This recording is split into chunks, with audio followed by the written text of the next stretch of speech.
Guys, welcome to the I Love CVille Show. It's Jerry Miller. It is good to be with you on a Wednesday. We are live in Charlottesville, Central Virginia, the Commonwealth of the country and the world on the I Love CVille network. Today's show hits close to home for anyone with loved ones in their lives that have experienced heartache due to health scares.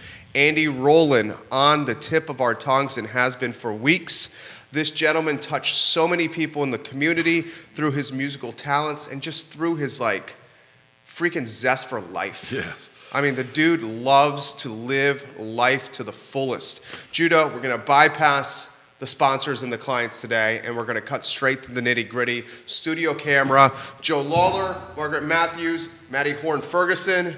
I'm going to get out of the way. You know this guy inside and out. Andy Rowland, the benefit is tomorrow at Rapture. Margaret will give us some of those details. Maddie, you give us an update on what's going on here. Well, as of today, Andy, I'm going to give a wave of shout out to your brother. I know you're watching. He is at Health South on starting his rehab right now, which is a good thing from where he was a couple of weeks ago. We got the news after just playing a gig with the Tyler Dick Band at Fellini's that he had a massive stroke and a brain bleed.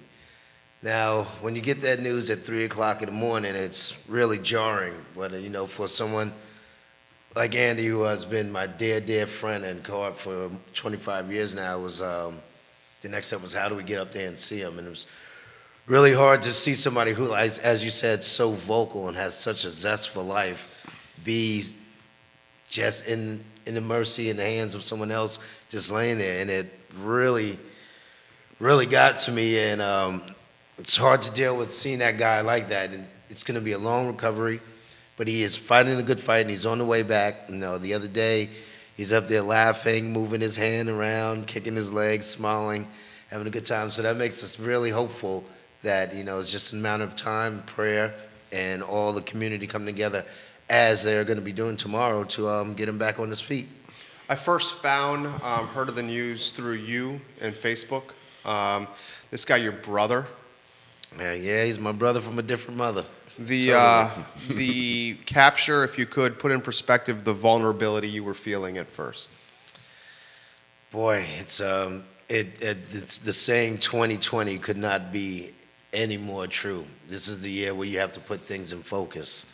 You got to be able to see clearly your way through all obstacles in life. And that was a big wake-up call to me that this is the year to really put things in perspective and in focus and to take care of others around me and myself as well. Charles Cohen, much love from France. I'm watching here. Excellent. Get Andy Charles. well, please. Joe Lawlor, your page absolutely blowing up. Jay Pun, welcome to the program. Jay. We have a lot of folks watching right now. I'm going to get out of the way. You have a number of Andy Rowland stories to tell. Some of your favorites. Endless. Gosh, I haven't thought about it like that. But I moved to Charlottesville probably 25 years ago, and I think Andy and Matt were some of the first people that I met. Andy Rowland has just always struck me as just such a bundle of positive energy, not only through his sax playing, but his artwork, and just the way he handles conversation and people in life. It's always upbeat. Sometimes you may say a little too upbeat, but I long to feel that energy again. Andy and I have played music all these years in many different formats and forms, and it's always just been a pleasure to play music with Andy. What he doesn't know on his instrument, he knows in his mind. He knows how to make things happen, and I think he really enjoys having people enjoy his music and what's going on. He's a band player. He is not a full, soloist. It's all about me person. He plays with the group, and that's always been a joy for me. a lot of the stories I'm not sure really are appropriate There's at no this rules time. here. Oh, no rules. No rules at all. No bullshit.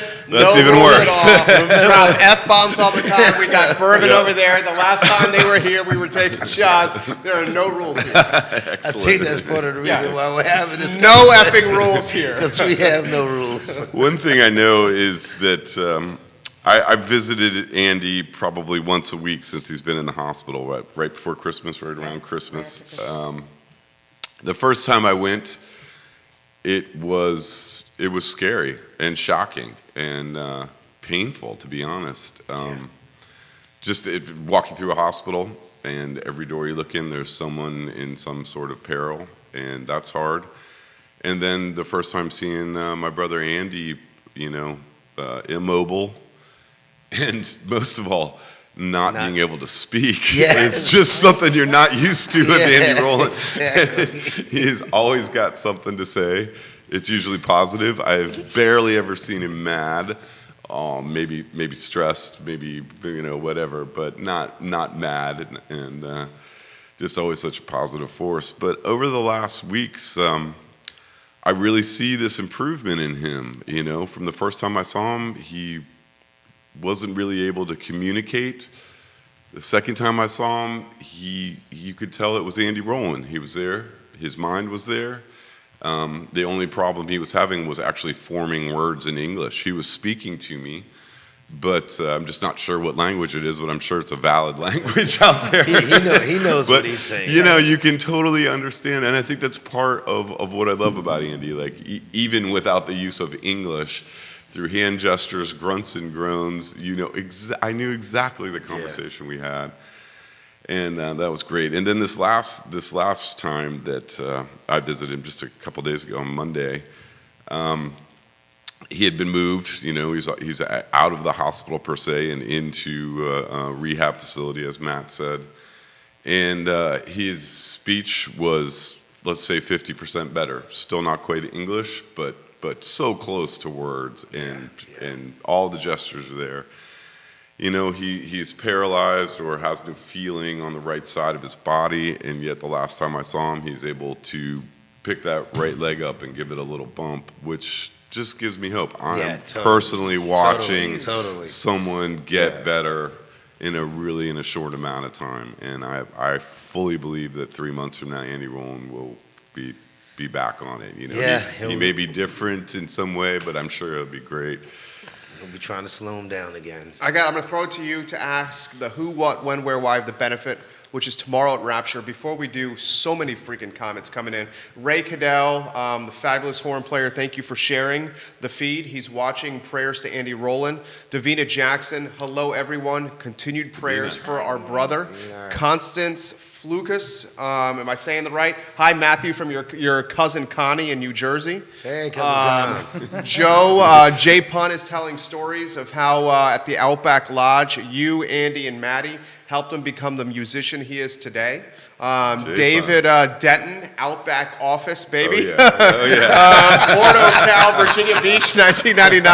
I won't even ask what happened in that office. Al Stagg says, get well, Andy. John Coca-Cola, yeah, baby. I'm loving what I'm hearing right now. John Coca-Cola, Tim Marotta, Joe Lawlor is a good guy. I met him on the plane from WPB while he was on tour with DMB. He took some time to chat with me when he was clearly tired after breaking down from the previous night's show. John Coca-Cola asked Andy asked one question before I joined The Secret. Are you down with the funk? Andy is watching right now at the hospital. I count 13 different bands watching right now. I'll get out of the way. The benefit tomorrow at 4 at Rapture. Yes, begins at 4 o'clock tomorrow. Thanks to Mike and Cece to letting us have this space because we just kind of took over. Matt had gotten a hold of Elise and Josh, and I asked Mike and just threw poor Rapture under the bus on We this. appreciate them because a lot of our time as musicians has grown in Charlottesville. It's been growing with Mike and Rapture, so we really appreciate what they're doing for us tomorrow. Yeah, hugely so. We are going to have a silent auction that'll start at 4 o'clock. It's going to be family friendly. We've had questions about people being comfortable being Rapture that have never been there. It's a family-friendly place. It's a great place to eat and have music and dinner. Music will start around 6 o'clock with Positive Collective, and then move on to some Chickenhead Blues Band. Musical Suspects, Matthew Wilner. Who else is playing? Josh Mayo. It's just, there's a Travis. Travis Elliott. Lester Kristen Ray Sears, Bowden and myself. Oh, Joe Lawler's going to be Joe there. Lawler, Andy Yay! Rowland. I'll be making some music. Jack Sheehan, Jack Right. Ellswick. We have a plethora of musicians coming Yes. down. Mike will be down. And we just want to, show as much support and show all our love for Andy. There is a cover charge for people coming in, and we want to let everybody know that all the proceeds, half the proceeds from Rapture and all the proceeds from the cover Yes. charge and donations All go go to the family. all go to the family and helping getting our brother back up on his feet, because it's going to be a lot of things that are going to be needed to help him getting back to his fighting weight within the next months to come. And we already appreciate what everybody's going to do in advance, and we're happy to see everybody coming out tomorrow afternoon and evening, right, Ms. Matthews? Yes, All right. absolutely. We will also have, this is a nice little surprise, and thank you to dear friends that pulled through. About 6-7 years ago, I did a rough draft of a calendar of Andy's artwork, and it's going to be printed, so we'll have calendars for sale that are all Andy Rowland original artwork. That's really cool. That's Andy's good. art is really amazing. It's really, Yes. really amazing, and they're black and white, so people can color them and do what you want with them.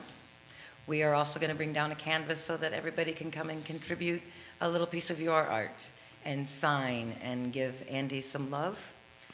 We will, This is a good question. John Cocola, is there a way to contribute directly without attending the benefit? yes, there's a GoFundMe under my page, and they can also just send something direct. The GoFundMe, I've seen it. It's pretty well advertised on the. Yep. Kristen Adams Morgan, I'm happy to know the community loves my Uncle Andy this much. Sean Joyce, thank you guys for bringing attention to this. Lee Allen Dean, good for you guys. Jeanette Pitt Matthews, hello Margaret from your favorite sister. Prayers and love to Andy. This is a great comment that I'm going to throw to you. This is from Lindsay Marie, friend of all of ours here. Alone we can do so little. Together we can do so much. Tomorrow will be amazing. Much love to all of you. Wow, that is That's deep. that is very deep, and it throws me back to something that we were just talking to earlier in the cast. So often we always get together in times of tragedy, but I feel that we need to come together more as a community and as a musical community, social community, just not to have fundraisers or to have benefits or what's the word I'm looking for, or general, just Just come together. come together for the sake of, hey, look, we don't want to do this over a casket, over somebody mourning. We want to just say, let's have a town family fun day.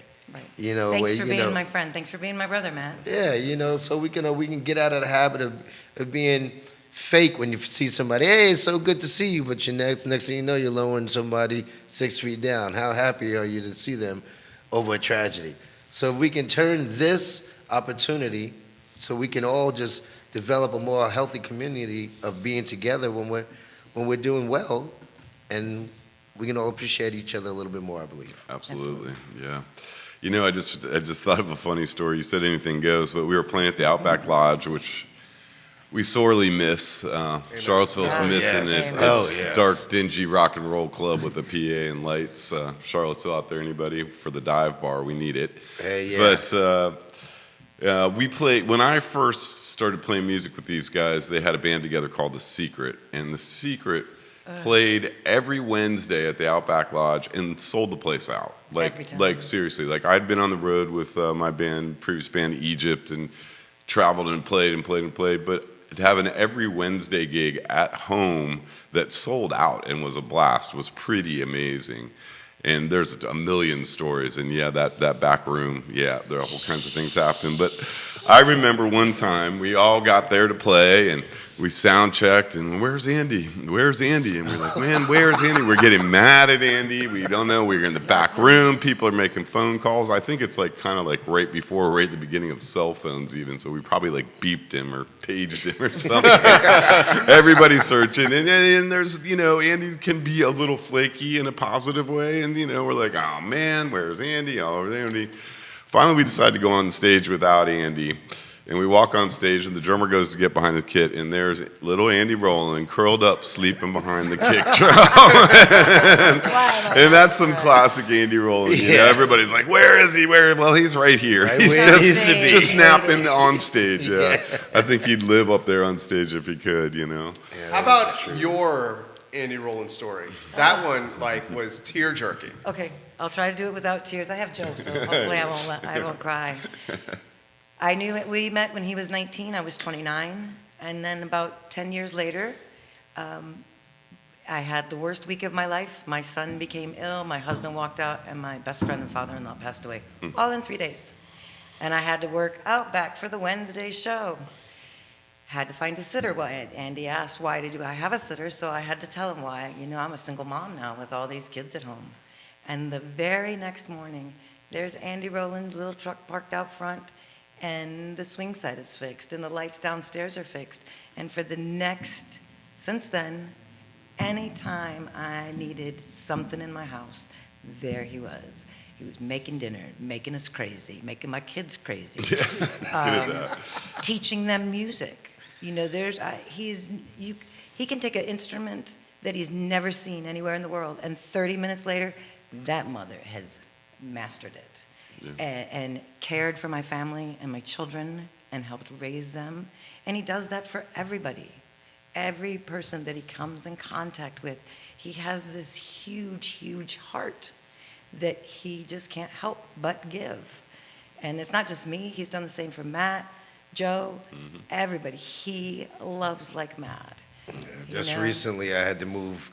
I was moving, and I was taking the TV off the wall over the weekend. They were like, "Man, who put this TV on the wall? It's like perfectly lined up, the bolts in there." So I was like, "Yep, Andy." And I was like, "Who else would be over here helping me move right now, if not my boy Andy?" So that really weighed heavy on my heart. I was missing him this weekend. So got a lot of angst and energy that we can't wait to put out on the stage for you tomorrow, brother. And you're going to be missed totally, totally. No one will ever take your place.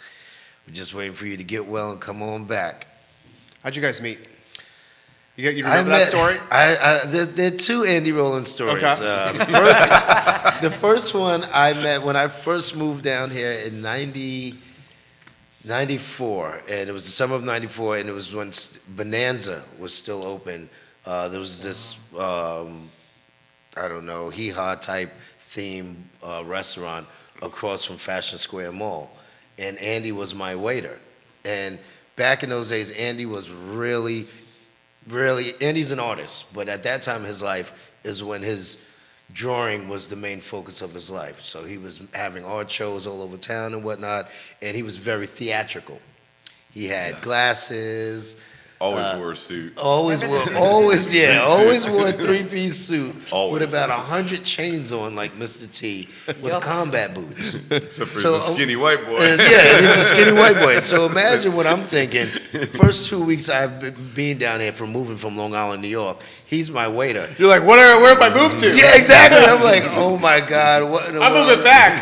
Like, this is good. So a few weeks later, I'm hanging out with some friends, and we're down on 250, and I see the same guy. And I'm like, yo, guy, my friends, I'm like, man, look at this dude. He's so weird.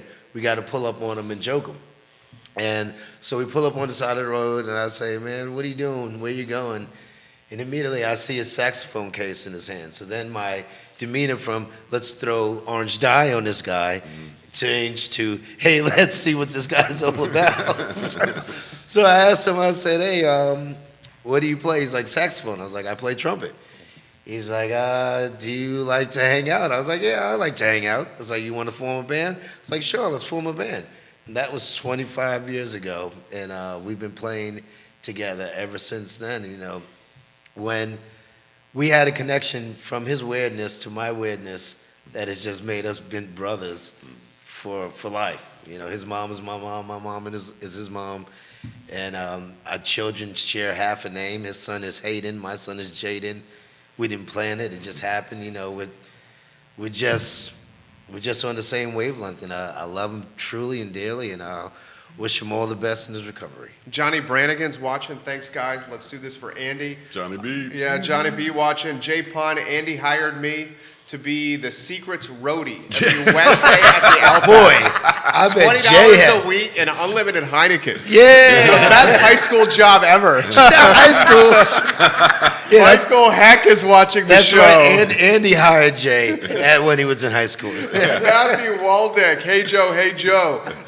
We get this comment. This is coming from Bill Willits. We are streaming this on the Real Sidemen page. All the best to Andy and everyone. Shout out to Bill. Bill's my like mafia New Jersey buddy. Oh my God!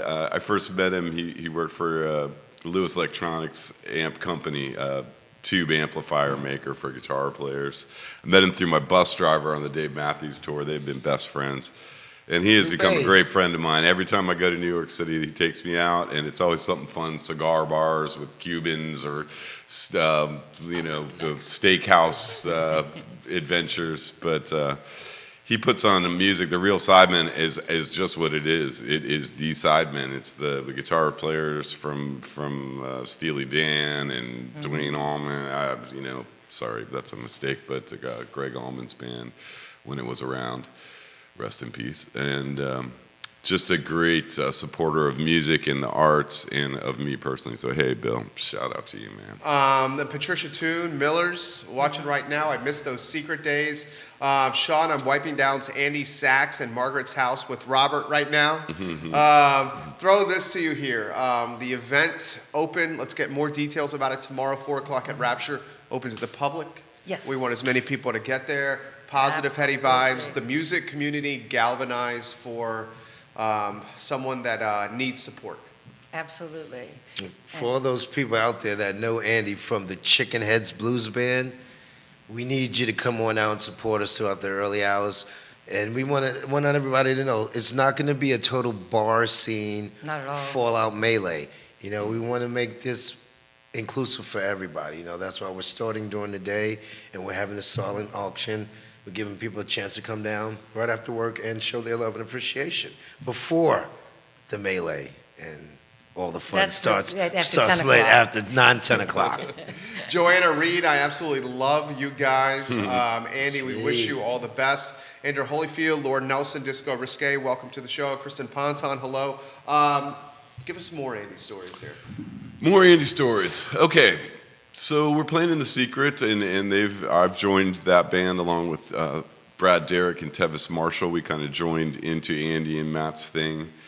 And it really started turning into something. Not that it wasn't, but the musicianship had gone up a click, and the ideas were formulated.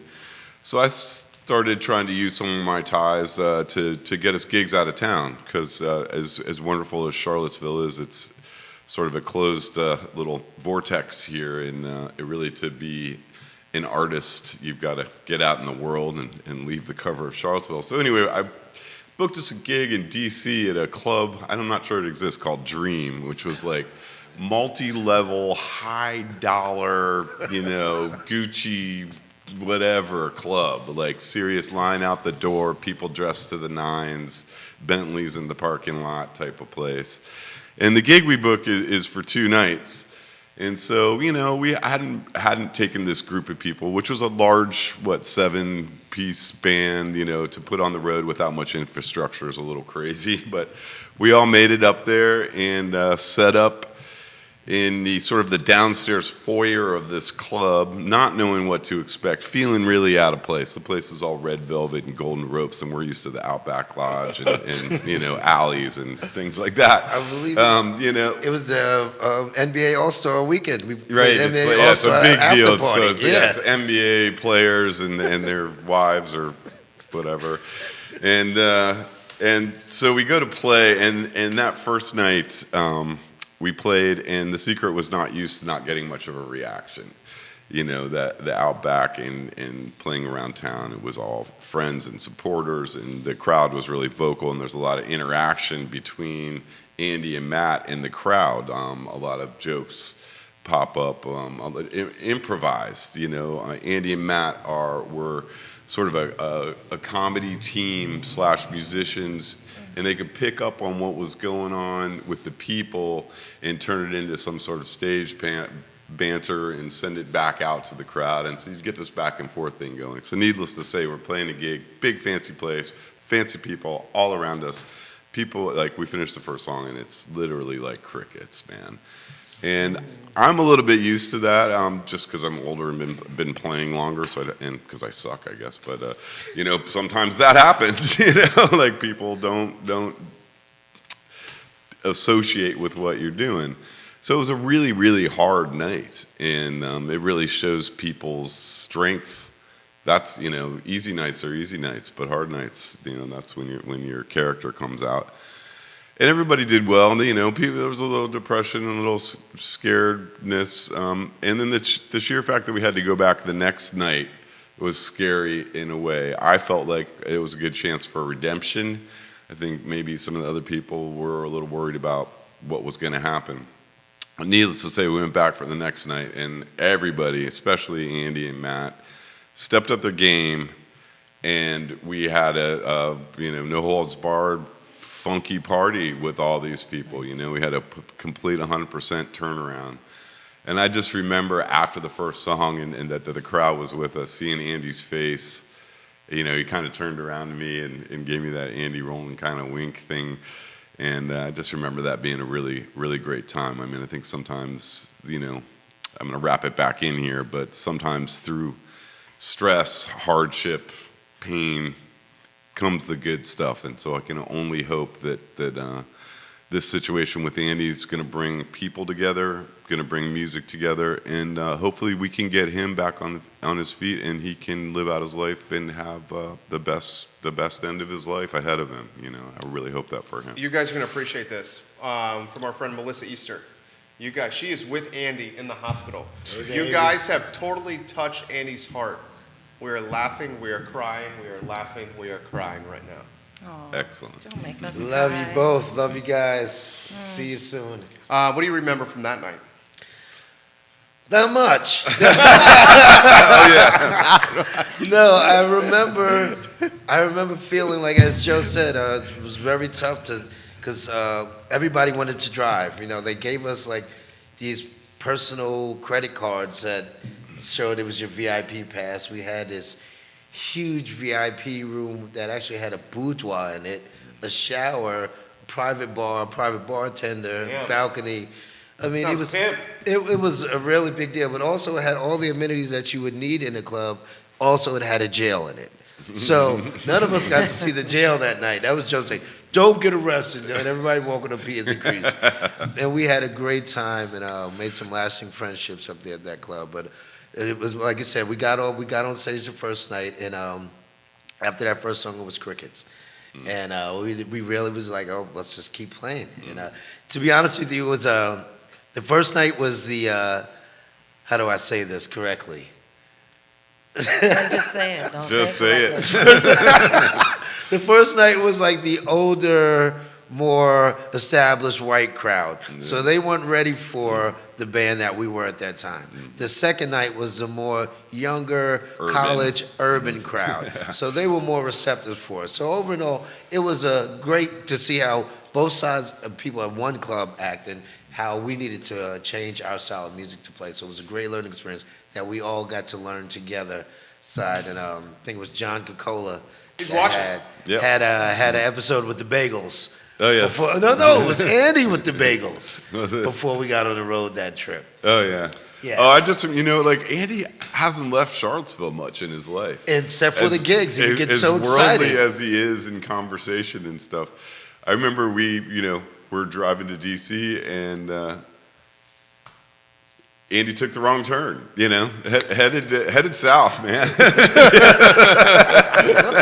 I was like, he was in the car behind us, and I'm like, where are you going? Thinking to myself with no cell phone. Oh, yeah, boy, those were I good think he days. never left here. But he's been away. I'm sure that he's left more than I know. But he's such a worldly person with a lot of intellect that hasn't actually gone too far. So maybe we can once he recovers. Get him going. Let's send him to France or As long something. as you're not driving my car. We're getting this comment on the stream here. Silent auction items. Yes. Give us some insight. Well, I don't know how exactly it's going to work, but I'm going to donate a guitar, and it has a story behind it. It's because I was in a band called Egypt. I had a guitar tech named Don Jones, who was also a great musician. Don Jones played in The Secret before I joined The Secret. So he was a guitar player, my ex-guitar tech who had moved on to play guitar, then I took over the gig. Anyway, last year when I was out with the DMB tour in Texas, Don came to visit me, and we have a habit of giving each other guitars or pieces of equipment. We're both gearheads. We love pedals. We love anything with knobs and flashing lights that makes guitar sound crazy. and we share that love. So, I don't know, 6 months earlier, Don had said that he needed a Stratocaster, and I had two, and felt like, okay, well. So I brought Don a really nice Strat. So then I see him 6 months later in Texas. He walks up with this beautiful Austin custom Telecaster, neck through body, beautiful Telecaster, which is not really my thing, but cool. I didn't have one, and so it was a really cool gift. And so I talked to Don last week, and when Margaret mentioned this, and I was like, I think as much as I like this guitar, I think this would be really cool. It has a backstory. Both of us played in The Secret with Andy, and I've been playing this guitar. So anyway, I'm going to sign the guitar, if that matters, if that helps anybody. Yeah, no. I think so. I'm a chicken scratch on that guitar, and we're going to try to find a way to raffle it off. It's a really, really nice instrument, and it needs to, Andy's going to need a lot of help, and we need to generate some income. So I hope that people take the raffle seriously and realize that they'll be getting a quality instrument with a backstory to it, and that all of the money will go to Andy. I can't think of a better way for a guitar to be used than this, so I'm excited. Love this. Melanie, Zachman, Brittingham, I'm so happy to see the community coming together like this for Andy. Rolando, you are so loved. Colin McCormick Riley, he is the best. I am in awe of his talent and most importantly, how humble he is as a person. Bill says New York City sending love to Andy Rowland. 8 states watching the show now. Close with this. Give us the who, what, when, where, why one more time for tomorrow. Tomorrow, 4 o'clock, Rapture, be there. I'll be there all day tomorrow. If you have any more donations, we're just going to take them all the way to 4 o'clock. We have amazing gift certificates that people can bid on, from Stacy's Music to Miller's to, I can't even, the list goes on. My phone just has been blowing up. Patricia says Miller's, Commonwealth Sky Bar, Holly's Diner, all donating gift See, cards. Excellent. thanks, Thank you. baby. We also have some gift cards coming from Common House as well. I know we have some artwork, as Andy's Yes. piano is going to be coming. Yep, Andy's artwork is Andy's coming. going to be coming down for the silent auction as well, and we They're have. going to let him out. He's coming. No, his piano. artwork. Oh, gosh. We- There's this you know- I was piano. like, Hey, Joe, don't give it away. No, they can't do that. Yeah. But everybody's going to be there, and just So what's come the and support. schedule of bands? Do we know how that's working? There's Yes. you have the schedule. There's an event on Facebook Yeah, that has it listed. Right, Yeah. but Positive Collective is going to start at around 6, Mm-hmm. and then move on to Chicken Heads at 7, and then everybody all in between, Mm-hmm. and then Musical Suspects around 10. But you know what it is? It's Charlottesville musicians. It's all of you guys. Right. Y'all figure it out. I plan on having the suspects. We have a little sign-up list that I'm going to post on page this afternoon, and anybody that wants to sign up for the 11 songs that the suspects going to be playing, we have 3 slots for anybody to sign up and solo anywhere they want and show their love for Like Andy. Michael Ellswick's coming down before he heads out to play. Other people have said they want to come down and play around 5. So just come and have a great time. Jay Pond says I'm throwing in a gift card from Chim. Thanks, Great. baby. Let me Yay, know my how I favorite. can facilitate that, Margaret. 434-284-0538. Don't take it to ballsy. Rapture. Whoa! Facebook message you. It's the studio line, so it doesn't matter. Okay, good. But don't bug Rapture with that. Send it to us. Just the studio line's public on there anyway. Just get a hold of us somehow, and we'll get it. And thank you guys so much. Donations, support. get them to Margaret. She Yep. will handle logistics. Tomorrow, 4 o'clock, the news is watching the show, both stations. Maybe a news reporter out tomorrow. Awesome. This has been awesome. Yeah, thank you. Thank Thanks you. for guys so doing Thank much. you. Thank you, Charlottesville. Thank Thank you. you, Jerry. Thank you, Appreciate Jerry. brother, all the time, Anytime. all the time, guys. 4 o'clock tomorrow, Rapture, get there. We close the show with the same message, guys. We don't make this about religion. We do make this about treating everybody in your life how you want to be treated yourself. It's the golden rule. Yeah. Charlottesville needs the golden rule. The country needs the golden rule. The people you come across, treat how you want to be treated yourself. This is Jerry Miller. I'm Jerry Miller. This is the I Love CVille Show. Get there at Rapture tomorrow at 4 and support someone who needs the community support. Take care, guys. Thank you. Thank you, man. Thank you, Bob. Yeah. Yeah. Thank you, Bob. Last time I we didn't got really get a finished with this show, Joe. I was